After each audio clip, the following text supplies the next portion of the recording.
عليكم ورحمة الله وبركاته. الله مدبر الأكوان مصرف الأزمان، وأشهد أن لا إله إلا الله وحده لا شريك له، وأشهد أن نبينا محمدًا عبده ورسوله. اللهم صل وسلم وبارك عليه. إخوة الإسلام، في تقلب الأزمان وسرعة مرورها وانصرامها ذكرى لحال هذه الدنيا وحقيقتها،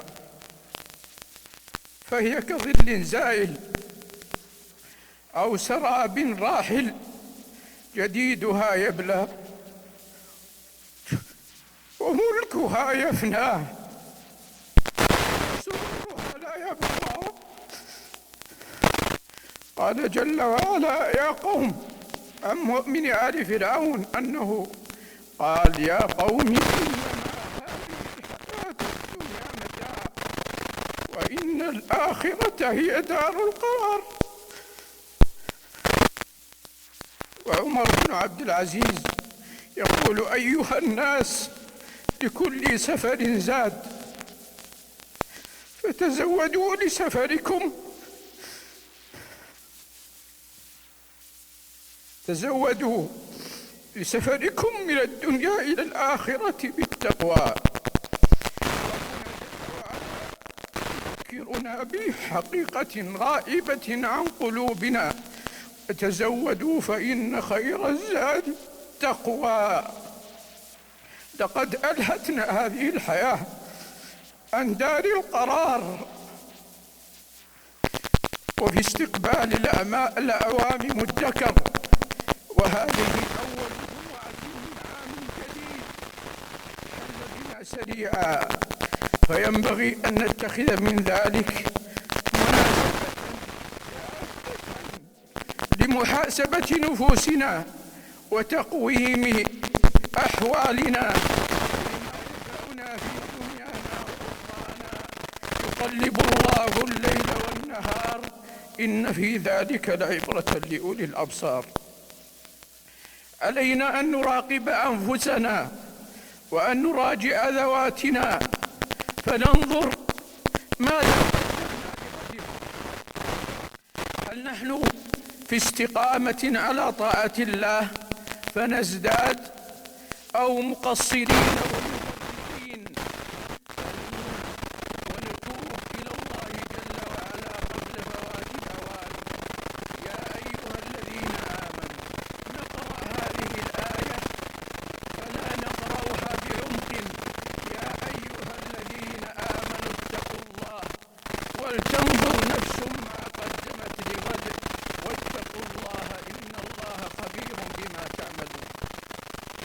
فلنراجع أنفسنا ولنذكرها عن كل إثم وفاحشة، ولنصبر على كل خير وبر وطاعة، فلقد أنذرنا الله جل وعلا بمصائب وأحوال لا تخفى. الله جل وعلا يقول لنا: وأنيبوا إلى ربكم وأسلموا له من قبل أن يأتيكم العذاب ثم لا تنصرون. عن عمر رضي الله عنه أنه قال: حاسبوا أنفسكم قبل أن تحاسبوا، وزنوها قبل أن توزنوا، فيومئذ تعرضون لا تخفى منكم خافية. مواطن الخير إنما هي في محاسبة الإنسان نفسه، فإن زل وأخطأ وما أكثر ذلك. جل وعلا: قل يا عبادي الذين أسرفوا على أنفسهم لا تقنطوا من رحمة الله إن الله يغفر الذنوب جميعا إنه هو الغفور الرحيم. ربنا رحيم كريم غفور تواب، ولكن أين الإنابة وأين التوبة؟ احفظ دينك عبد الله، فذلك أساس كل خير. احذر من التفريط في أوامر الله جل وعلا، فذلك أصل كل شر وبلية ومصيبة نعيشها. يقول ربنا جل وعلا: نسمعها بقلوبنا قبل أن تسمعها آذاننا، للذين آمنوا أن تخشع قلوبهم لذكر الله وما نزل من الحق ولا يكونوا كالذين أوتوا الكتاب من قبل فقست قلوبهم وكثير منهم فاسقون. فلنجعل من عامنا الجديد خيرا من أعوامنا المنصرمة بالزيادة في الخيرات وأعمال البر والمسابقة إلى الصالحات. قال صلى الله عليه وسلم: خيركم من طال عمره وحسن عمله. اللهم اجعل عامنا هذا عام خير وسعادة، اللهم اجعله عام رزق وبركة، اللهم واجعله عام صحة وعافية على المسلمين أجمعين يا أرحم الراحمين.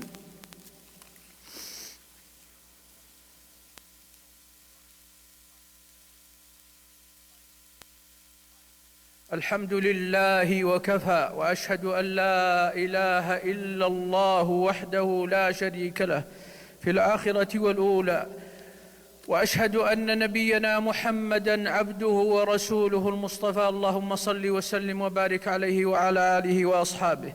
أما بعد، فيا أيها المسلمون، شهر الله المحرم من الأشهر الحرم. أفضل التطوعات المطلقة من الصوم صوم المحرم، كما قال صلى الله عليه وسلم: أفضل الصلاة بعد الفريضة صلاة الليل، وأفضل الصيام بعد الفريضة صوم المحرم. وصوم اليوم العاشر منه يكفر السنة التي قبله، كما صح عن رسول الله صلى الله عليه وسلم. والسنة صوم التاسع مع العاشر. هذا ما ورد في فضل عاشوراء، وما عداه من إحداث أمور يتعبد فيها لله جل وعلا في هذا اليوم، فذلك مما أحدثه المحدثون، مما لم يثبت بدليل صحيح عن النبي صلى الله عليه وسلم. أيها المسلمون، إن من أفضل أعمالنا الإكثار من الصلاة والسلام على النبي الكريم. اللهم صل وسلم وبارك على نبينا ورسولنا محمد. اللهم ارض عن الخلفاء الراشدين، اللهم ارض عن الآل والصحابة أجمعين، وعمن تبعهم بإحسان إلى يوم الدين. اللهم فرج هموم المسلمين، اللهم نفس كرباتهم، اللهم اشف مرضانا ومرضاهم، اللهم اغفر لكل مؤمن ومؤمنة وكل مسلم ومسلمة. اللهم اغفر للمسلمين والمسلمات الأحياء منهم والأموات. اللهم اجعل عامنا هذا الجديد عام خير وسعادة وسرور وبركة ورزق وصحة وعافية. اللهم اجمع فيه كلمة المسلمين على الحق والتقوى. اللهم اكبت فيه كل فاجر وعنيد يا أرحم الراحمين. اللهم من أراد المسلمين بسوء في دينهم أو دنياهم، اللهم فعليك به، اللهم فعليك به. اللهم من أراد المسلمين في دينهم أو دنياهم فعليك به يا رب العالمين، أنت حسبه ونعم الوكيل. اللهم وفق خادم الحرمين وولي عهده لما فيه خير الإسلام والمسلمين. اللهم وفقهما لكل خير، اللهم وفقهما لكل عمل سديد تصلح به الدنيا والآخرة يا أرحم الراحمين. اللهم اغفر لنا أجمعين. اللهم تب علينا، اللهم تب علينا، اللهم تب علينا، اللهم إنا أسرفنا على أنفسنا فاغفر لنا. اللهم اجعلنا ممن طالت أعمارهم وحسنت أعمالهم. اللهم اجعل لنا في أوقاتنا البركة والسداد في القول والعمل. اللهم يا حي يا قيوم، اللهم يا حي يا قيوم اشف كل مريض. اللهم ارفع عنا هذا الوباء، اللهم ارفع عن المسلمين وعن العالم هذا الوباء، إنك أنت الرؤوف الرحيم الرحمن الرحيم. اللهم أنت المستعان وعليك التكلان. اللهم صل وسلم وبارك على نبينا ورسولنا محمد.